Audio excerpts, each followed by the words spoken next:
دھوکہ، عقاب اور الو کی کہانی۔ پیارے بچوں، ایک دفعہ عقاب جس درخت پر رہتا تھا اسی درخت پر الو بھی اکثر آیا کرتا تھا۔ الو اور عقاب میں دوستی ہو گئی۔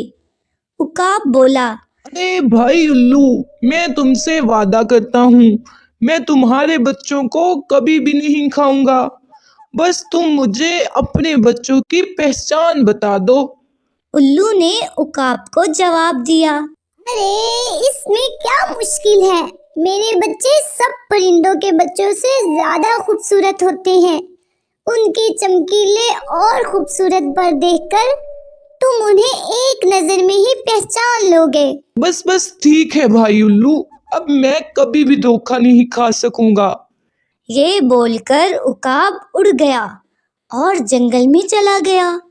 تھوڑی دور چل کر عقاب کی نظر ایک درخت پر موجود گھونسلے پر پڑی، جس میں 2-3 کالے کلوٹے بچے تھے جو اپنی اپنی آوازوں میں چوں چوں کر رہے تھے۔ بچے بہت بدصورت تھے۔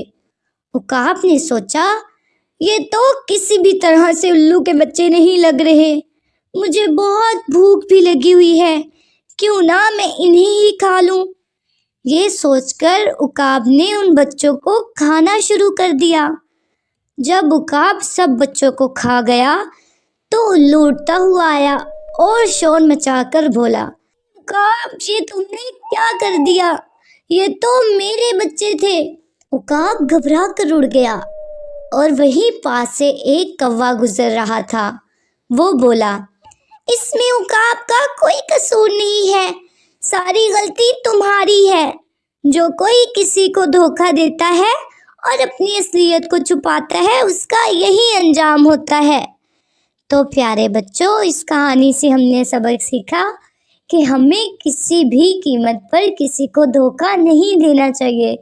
دھوکہ دینا ایک بہت بری عادت ہے۔